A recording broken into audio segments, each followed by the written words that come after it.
Hello everyone, welcome back to the channel. My name is Marco and today we are back with more One Piece. I will be watching episodes 801, 802 and 803. I'm very excited to see what's coming next because there is so many interesting things happening since the beginning of this journey to Totoland, to Big Mom's territory, the stuff with Sanji, right? We saw how things played out when the whole family, other than Sanji's mom, that we have no information about, two brothers joined, right? The red and blue one, Ichiji and Niji, right?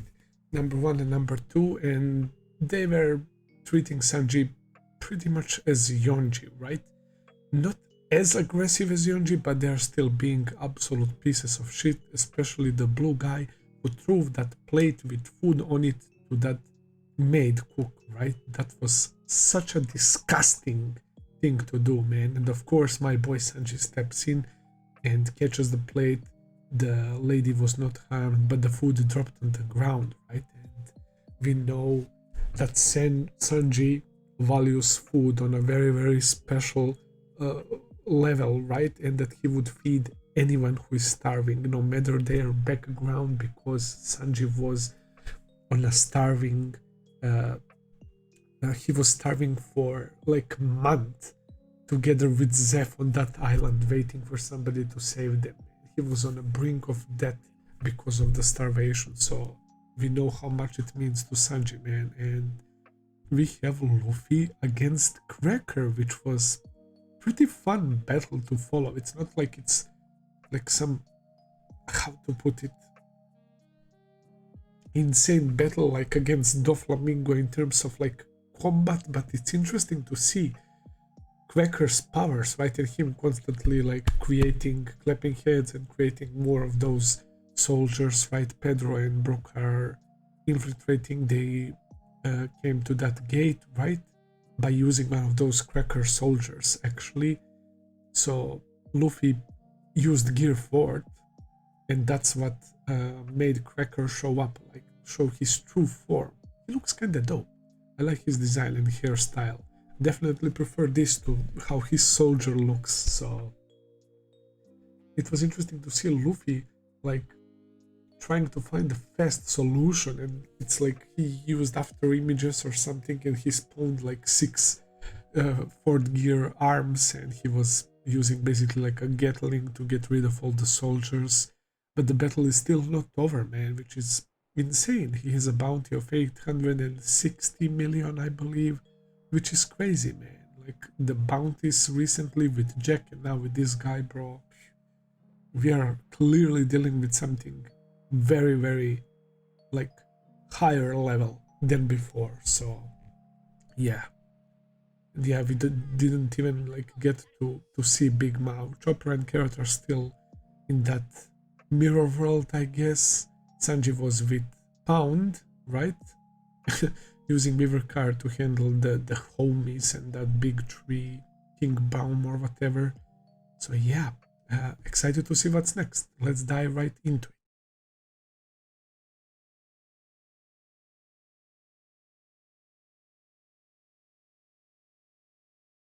Oh my god, I hate Windsmoke, Judge, Ichiji, Niji, Yonji, Reiju. There were small hints even before that Reiju might not be as bad as the others, man. But she's pretending that she's laughing, but in reality, she perhaps maybe even cares for Sanji, but is too afraid not to get the same treatment as him. She is also a child, so I don't expect her to just stand up and oppose. When you're a child, it's simple, right? You observe what is happening if you are similar to Sanji, right? And if you show empathy to Sanji, that would be like opposing to everyone else, right? It's a simple child's logic. She doesn't want to end up like Sanji, and so she is going against him. But something inside of her is telling her that this is wrong, and it looks like she has some emotions, unlike these other bastards. I can't believe that after Sanji's backstory with the Zeff and everything that was so fucking sad, that he was on brink of starving to death, but some beautiful bond and Baratie came out of all of that, right? But now we go earlier and we see that Sanji's life was literally hell, and because he was a child, all of this trauma stuck with him probably, man. And Sanji is definitely one of the kindest people out there, bro. It's fucking insane.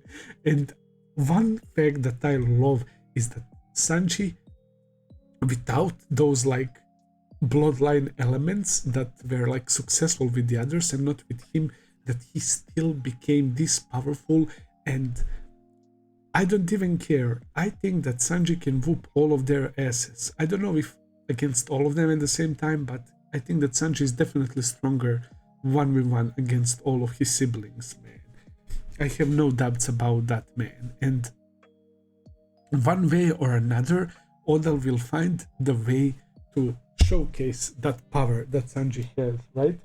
There will probably be a situation where Sanji will have to fight and go full power and unleash Diablo Jumble and kick some ass, man, and then they will realize how fucking powerful he is and how fucking pathetic they are compared to him, bro. And I'm living for that moment. It's fucking crazy, bro.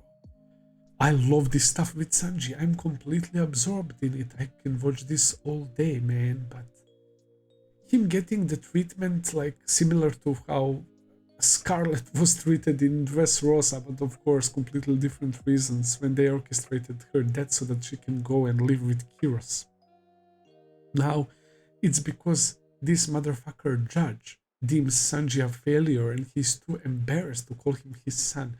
He told everyone that he died and he locks him in deep underground in the basement and puts that helmet on him in case like somebody wanders in to not recognize him, I guess. That is beyond fucked up. That is even beyond evil. I don't know like, what word to use to describe how much I hate these Germa bastards, man.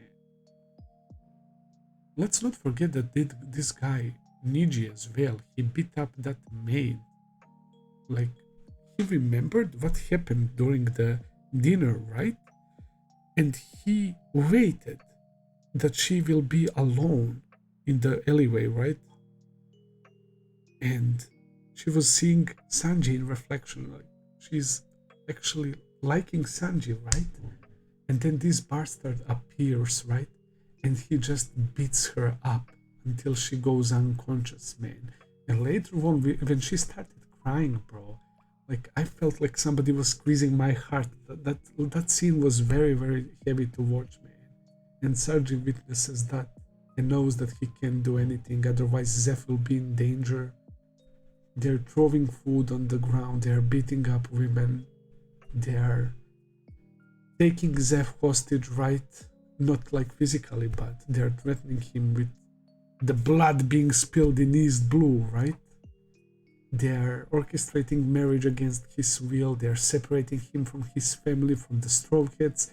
They're putting a bracelet on his hands, which he's using to cook, to feed, as he was kid, these animals, and to feed everyone who's starving when he became adult and the best cook, man.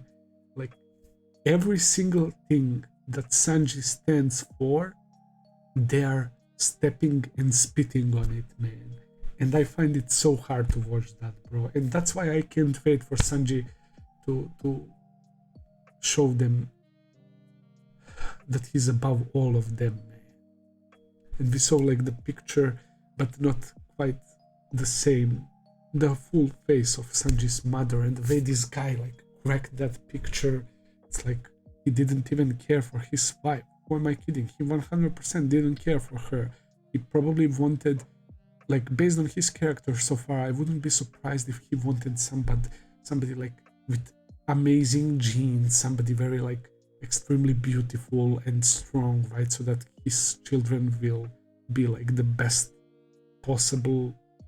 But the fact that he was using that research that they were mentioning for the clones and those like bloodline elements, which is basically like DNA, At least that's how I understood it, like the blueprints of life. I like how they called it. And to mess up with kids' DNA is fucking something that devil can do only, bro. Like, I don't even know. It's so disgusting. And it looks like it's working on all of them. That's why I guess they're so powerful that when they jump, they like crash the ground. That's why they're super fast, super strong, and all of that, right? And Sanji remained a normal human being, right? And I wonder if that has effect on their emotions as well. That's why Sanji is very emotional and they seem cold, right? But Reiju, when it comes to emotions, it's like they're still present, but she's not willing to express them because she knows she would get in trouble. So yeah, amazing set of episodes. Absolutely loved how Nami stepped in for her captain, for our boy Luffy, and got those 10 minutes, and Luffy's now back, man. Props to Nami to stand to a guy with bounty of 160 million, one of the sweet generals from Big Mom. Props to Nami, man. Like, seriously, I freaking love that moment. Luffy's now back. Maybe Luffy realized something, because when it comes to fighting, let's be real, Luffy's extremely intelligent fighter, and I wouldn't be surprised if he, for these 10 minutes, thought of a way, of a strategy to deal with Cracker, man. So I'm looking forward to that as well. And yeah, Chopper and Carrot are still there. They saw Big Mom through one of those mirrors. They were terrified. So there is that as well. No, nothing on Brook and Pedro this time around, but we'll get to them as well eventually. So yeah, I will end it here. Thank you for watching. I hope that you enjoyed. If you did, please consider subscribing, leave a like, comment, all that good stuff as always. Check out my Patreon page if you want to see full and early reactions. I will be seeing you very soon with another video. Until then, take care and have a nice day. See ya.